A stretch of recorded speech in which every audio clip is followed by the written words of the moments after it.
You know that crazy moment where you have told yourself you're not going to drink or use that drug or do that thing that basically shreds your integrity and your self-trust. And yet somehow, even though you were so sure, you end up changing your mind and doing it. And when that happens enough time, you realize you're stuck. You cannot rely on your mind. And you keep being somehow thrown to day one over and over and over again. It's a really gutting place to be. And I know because I was there. I got sober in 2009 and I began 5 years of sobriety. And of course, my life was better than before because I wasn't drinking and doing all the stupid shit I was before. But that said, that sobriety didn't really feel good. There was a lot of things that weren't unpacked and rewired. And so at some point, I drank again. I lost my sobriety. And I lost my sobriety for 2 full years. And it was rough because you got to figure at this point, I had the framework, the community, the tools, the inspiration, the information, even like the path of action, all the things.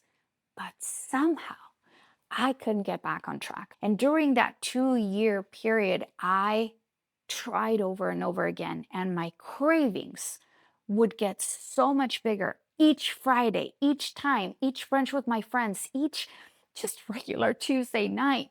My mind, the one that said never again, turned into literally the opposite, my worst enemy. It took me 2 years to crawl back out of that place. And mostly I did it by creating little bits of space, a little bit more pause, a little bit more cushion between that last drink and myself. And the more I put that cushion, the more I could do the work to really change who I was and become a person for whom drinking no longer makes sense.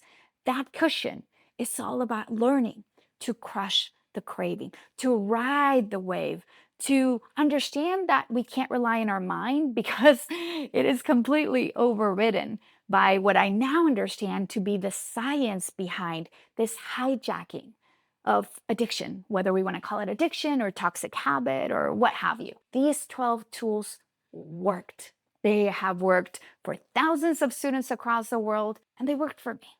So I'm sharing them with you as an entry point into the Thrive Sober ecosystem, where I don't really talk about not drinking.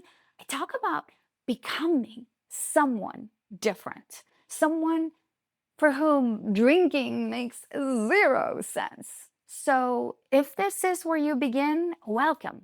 If you're doing this in parallel with my bigger identity shift course, welcome. The point here is to learn to ride that wave, to stop breaking trust with yourself, to become a person that you can respect and look at the mirror with a little bit more tenderness, a little bit more compassion, and a little bit more trust over and over again. Learn to crush a craving so you never have to have another day one. Easy peasy.